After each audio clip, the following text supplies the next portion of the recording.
Welcome to ராக்லன்ஸ் kitchen. சுவையான cauliflower குழம்பு எப்படி செய்யலான்ட்டு பார்க்கலாம். அதுக்கு முன்னாடி என் சேனலுக்கு சப்ஸ்கிரைப் பண்ணிக்கிங்க. இதுக்கு 1/2 கிலோ சைஸில் ஒரு காலிஃப்ளவர் பூ எடுத்துருக்கேன். இதை நான் எப்படி க்ளீன் பண்ணலான்னு பார்க்கலாம். இதை ஃபஸ்ட்டு பின்னாடிலாம் கட் பண்ணிவிட்டு இது மாதிரி தனித்தனியாக எடுத்துடுவோம். இப்போ இதை தண்ணியில் நம்ம வாஷ் பண்ணிவிட்டு வரலாம். இப்போ அதை வாஷ் பண்ணிவிட்டேன். இது மாதிரி சின்ன சின்ன சைஸாக நம்ம கட் பண்ணி தனியாக எடுத்து வச்சுருவோம். இப்போ இந்த காலிஃப்ளவர் நம்ம வேக வைக்கணும். அதுக்காக ஒரு பாத்திரத்தில் தேவையான அளவு தண்ணி ஊற்றி கட் பண்ண காலிஃப்ளவர்லாம் இதில் ஆட் பண்ணிடலாம். இப்போ இதுக்கு 1 ஸ்பூன் உப்பு போட்டு நான் கல் உப்பு போடுறேன். இதோடு சேர்த்து ஒரு 1/4 டீஸ்பூன் மஞ்சத்தூள் ஆட் பண்ணி இதை ஒரு ஆஃப் பாயிலாக நம்ம வேக வச்சு எடுத்துக்கலாம். இதை நம்ம வேக வைக்கிறதுனால இதில் இருக்க புழு பூச்செல்லாம் வெளியில் வந்துடும். இப்போ இது மாதிரி வேக வச்சு இப்போ தனியாக எடுத்து வச்சுருவோம். இந்த குழம்பு செய்கிறதுக்காக நான் ஒரு பெரிய வெங்காயம் இந்த சைஸில் 4 எடுத்துருக்கேன். இதை நம்ம ஃப்ரண்ட் அண்ட் பேக்கும் கட் பண்ணிவிட்டு சின்ன சின்னதாக கட் பண்ணிக்கலாம். இந்த வெங்காயத்தில் இந்த மாதிரி சென்டராக இருக்கிறத கட் பண்ணி எடுத்துருவோம். இப்போ நம்ம இதை சின்ன சின்னதாக கட் பண்ணிக்கலாம். இது மாதிரி கட் பண்ணி தனியாக எடுத்து வச்சுருவோம். 2 தக்காளி எடுத்துருக்கேன். இதையும் நம்ம இந்த சென்டராக எடுத்துடுவோம். இதையும் நம்ம சின்ன சின்னதாக கட் பண்ணி தனியாக எடுத்து வச்சுருவோம். 2 பச்சை மிளகா, இதையும் நம்ம சின்ன சைஸில் கட் பண்ணி தனியாக எடுத்து வச்சுருவோம். இதுக்கப்புறம் ஒரு பேனில் நம்ம 2 கரண்டி எண்ணெய் ஊற்றிக்கலாம்.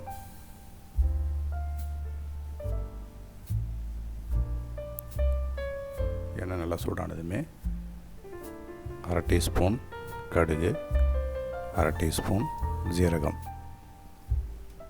இதை லேசாக தாளிச்சுப்போம்.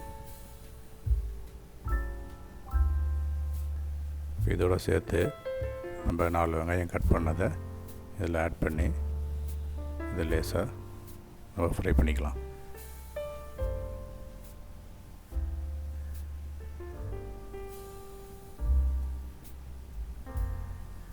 இதுக்கு 4 கொத்து கருவேப்பிலை எடுத்துருக்கேன். இதையும் இதை ஆட் பண்ணி வெங்காயத்தோடு நம்ம லேசாக வதக்கிக்கலாம்.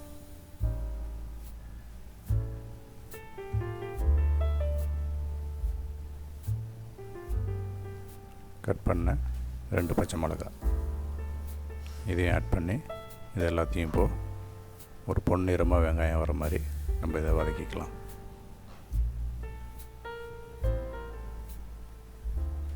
இப்போ நல்லா வதங்கிடுச்சு.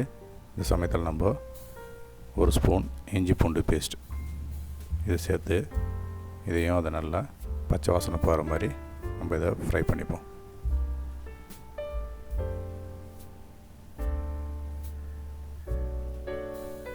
இதுக்கப்புறம் கட் பண்ண 2 தக்காளியை இதில் சேர்த்துக்கலாம்.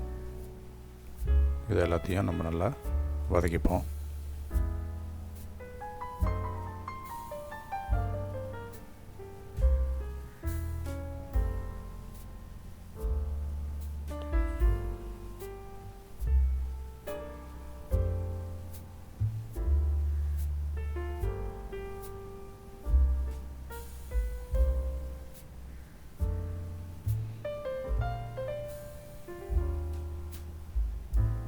இப்போ தக்காளியை நம்ம நல்லா வதக்கியாச்சு. இப்போ நம்ம மசாலா ஆட் பண்ணிக்கலாம்.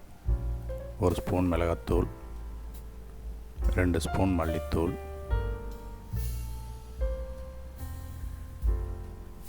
1 ஸ்பூன் கரமசாலா,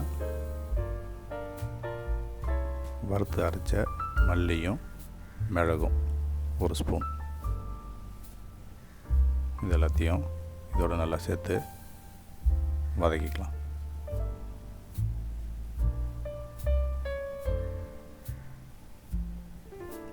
நல்லா வதக்கியாச்சு. இந்த சமயத்தில் தண்ணி ஆட் பண்ணிக்கலாம். காலிஃப்ளவருக்கு தேவையான அளவு தண்ணி.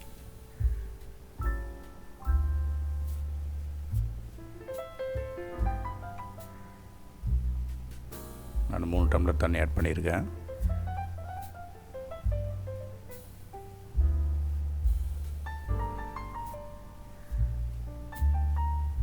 இப்போ நல்லா இதை நம்ம மூடி போட்டு கொதிக்க வச்சுக்கலாம்.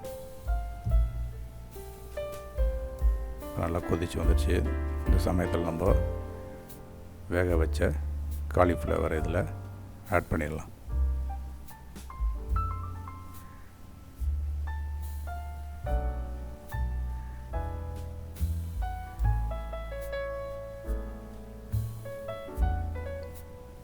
இப்போ இதை மூடி போட்டு ஒரு 10 நிமிஷம் நம்ம இதை வேக வைக்கலாம்.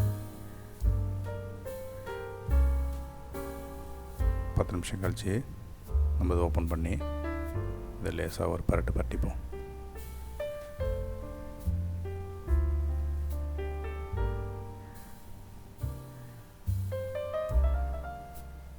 இப்போ இந்த சமயத்தில் அரைப்பழம் லெமன் ஜூஸும் 1 ஸ்பூன் உப்பு ஆட் பண்ணிவிட்டு இதை திரும்ப லேசாக கொதிக்க வைக்கலாம். இப்போ இதை நல்லா கொதிக்க விட்டு ஸ்டவ் ஆஃப் பண்ணி ஒரு பாத்திரத்தில் எடுத்து வச்சிட்டோம்னா காலிஃப்ளவர் குழம்பு ரெடி. நீங்களும் இந்த காலிஃப்ளவர் குழம்பு ரெசிப்பியை வீட்டில் செஞ்சு பார்த்து உங்களுக்கு பிடிச்சிருந்துச்சுன்னா என் சேனலுக்கு லைக் பண்ணுங்கள், சப்ஸ்கிரைப் பண்ணுங்கள், மறந்துடாமல் பெல் பட்டனை ப்ரெஸ் பண்ணுங்கள். இனி வரும் சமையலில் சந்திப்போம். ராக்லான்ஸ் கிச்சன். தேங்க்யூ.